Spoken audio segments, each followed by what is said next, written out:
Bonjour, je suis Nathalie Louveau, je suis illustratrice, dessinatrice, conceptrice et je collabore avec l'équipe du Festival du film politique de Carcassonne pour réaliser l'affiche et aussi réaliser des croquis in situ pendant l'événement qui aura lieu mi-janvier 2023.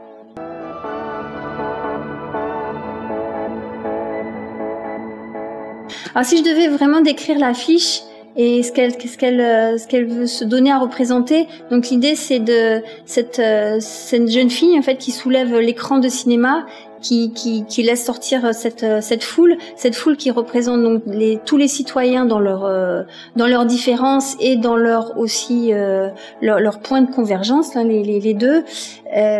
Donc c'est à la fois essayer de représenter toute la société, représenter à la fois cet écran de cinéma blanc pour que chacun puisse aussi représenter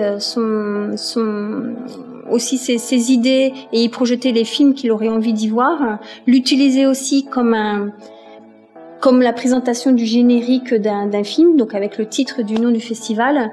Et cette adolescente qui soulève l'écran, c'est notre avenir et c'est selon les décisions politique, à la fois politique élus et politique nous en tant que citoyens, de tout ce qu'on peut faire comme acte, qu'on peut changer ce qui va se passer. Et donc cette foule qui se déplace vers un futur, j'espère proche pour les changements.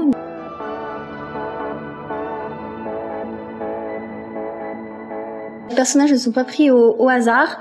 Ils viennent de films qui font partie de la sélection de 2022, du festival 2022. Et donc, à l'intérieur de ces films, j'ai pioché des images qui, à mon sens, des comédiens, des acteurs, actrices, à mon sens, qui avaient à ce moment-là, des gestes assez forts ou très représentatifs pour cette affiche.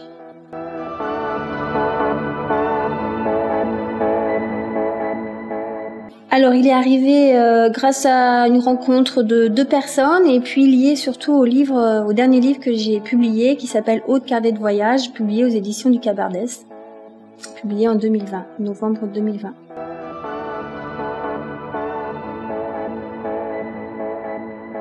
Alors, ce qui m'a poussée à collaborer avec l'équipe du festival, c'est proprement parler le fait que ce soit un festival du film politique en fait, et ce sujet m'intéresse beaucoup car c'est lié à des valeurs et des convictions que j'ai depuis longtemps mais que je pose en acte de plus en plus concret depuis quelques années.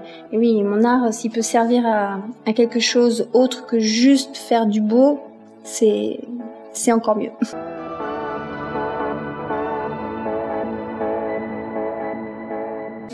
Alors comment j'ai travaillé sur cette affiche?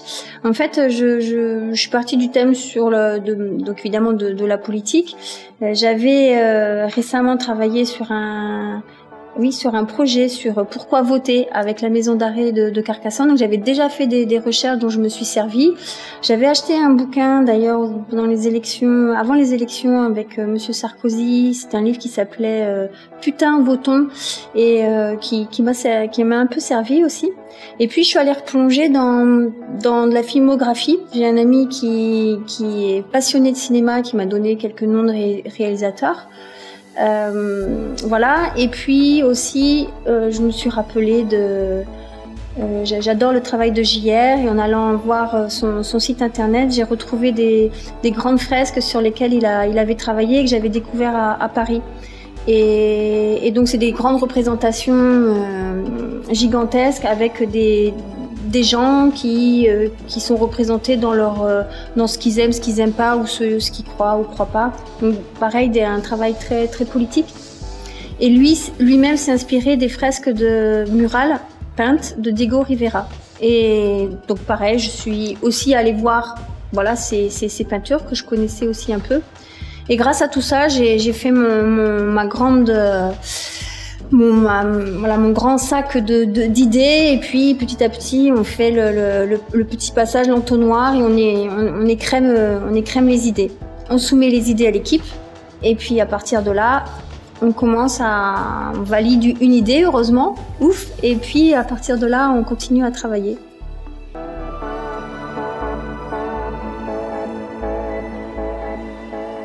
donc pendant les 4 jours, 4 jours, c'est ça, je crois, 4-5 jours de festival, être présente non-stop, 24 heures, peut-être que je vais même y dormir, hein, peut-être sous un fauteuil de cinéma, pour m'imprégner des lieux, et redessiner, restituer en dessin l'événement. Les gens qui viennent, surtout les gens, les décors aussi évidemment, et beaucoup les bénévoles, parce que sans les bénévoles, le festival n'aurait pas lieu, et c'est mettre l'accent sur ce travail-là, qui est souvent un peu invisible en fait.